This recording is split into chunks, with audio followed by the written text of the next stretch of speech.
Hello everyone. तो 1 अप्रैल 2024 से जितने भी बिजनेसमैन हैं, सर्विस प्रोवाइडर हैं, जो अपने सर्विसेज या जो भी बिज़नेस ट्रांजेक्शन है या बिज़नेस डीलिंग है, वो जो micro small and medium enterprises entity के साथ करते हैं, तो अब उन्हें अलर्ट रहने की ज़रूरत है कि आप जो भी सप्लाई या जो भी सर्विसेज आप micro small and medium size enterprises से आप लेते हैं, तो उनको अब आपको पेमेंट विद इन 45 डेज करना ही है। 45 डेज किस केस में?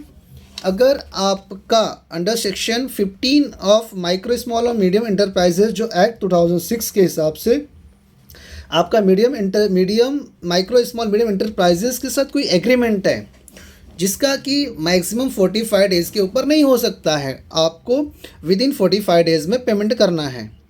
बट अगर ऐसे जो इस micro small and medium size के एंटरप्राइजेज़ हैं, अगर इन एंटिटीज़ के साथ आपका कोई एग्रीमेंट नहीं है, तो उस केस में जो maximum period of the payment है वो है 15 days.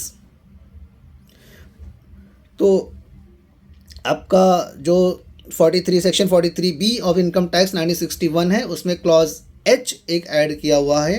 According to this sub clause आपको पेमेंट जो है विद इन स्टिपुलेटेड पीरियड, जो section 15 of the micro small and medium size enterprises mention किया हुआ है, दैट इज़ 45 डेज और 15 days, whichever is the case. अगर एग्रीमेंट है तो that should not exceed maximum 45 days.